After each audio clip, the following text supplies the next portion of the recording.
यदि आप ब्रह्मचर्य, फिर गृहस्थ, फिर वानप्रस्थ, फिर संन्यास में जाते हैं तो यह अनुक्रम है, यह अनुक्रम है। क्योंकि ब्रह्मचर्य में रह करके आपने ज्ञान किया, अध्ययन किया, इंद्रियों को पुष्ट किया, और फिर जब आप गृहस्थाश्रम में गए तो संसार का निर्वहन किया, फिर वहां से विरक्त हो करके वानप्रस्थ में गए और वानप्रस्थ में अपनी इंद्रियों को नियंत्रित करके शिथिल किया, और जब इंद्रियां शिथिल हो गई, संसार से वैराग्य हो गया, तब आप चौथे आश्रम में संन्यास में प्रविष्ट हुए। और यदि आपने ऐसा नहीं किया, अतिक्रमण करके आश्रम में गए, तो ध्यान रखिएगा, आप यदि सन्यासी बन गए, ब्रह्मचारी से सन्यासी बन गए, तो आपके मन में विषय आएंगे ही आएंगे। इसके अनेक उदाहरण हैं। ऋष्यशृंग विभांडक के पुत्र थे। ऋष्यशृंग, माताओं सज्जनों, विभांडक मुनि ने एक अप्सरा को देखा, उनका वीर्य जल में गिरा, जिसको एक हिरणी ने पिया, और उससे ऋष्यशृंग का जन्म हुआ। ऐसे ऋषि जिनके मस्तक पर सिंग था, हिरण के जैसा सिंग था।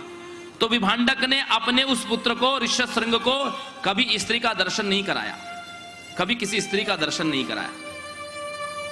महाराज दशरथ की कौशल्या जी से एक पुत्री थी जिसका नाम था शांता। श्रीमद् भागवत में कथा है, वाल्मीकि रामायण में भी है। तो महाराज दशरथ की राम जी से बड़ी बहन है शांता। शांता को उन्होंने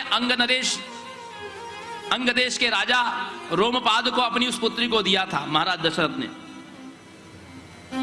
रोमपाद के अंग देश में जब अकाल पड़ा तो ऋषियों ने बताया कि यदि ऋष्यशृंग आपकी धरती पर यदि कदम रख दे तो देवराज इंद्र वर्षा कर देंगे।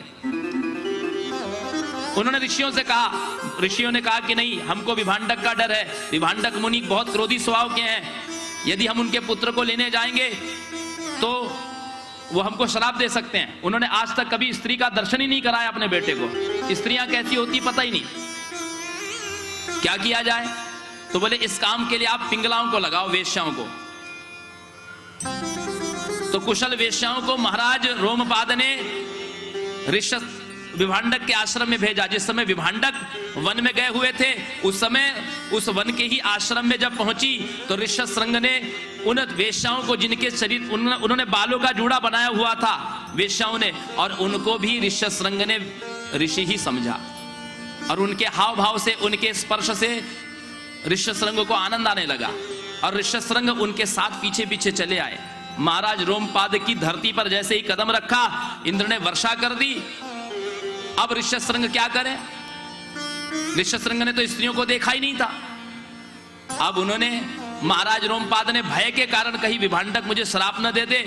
जो महाराज दशरथ की पुत्री शांता थी, जो अंगनरेश की कन्या शांता, उसका ऋष्यशृंग के साथ में विवाह कर दिया ताकि विभांडक श्राप न दे उनको। और वही ऋष्यशृंग से महाराज दशरथ ने पुत्रेष्टि यज्ञ कराया। श्रृंगी ऋषि वशिष्ठ बोलावा, पुत्र काम शुभ यज्ञ करावा।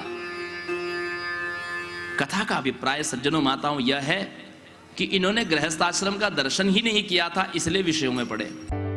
सर्वधर्म संगम टीवी चैनल को लाइक, शेयर और सब्सक्राइब करें।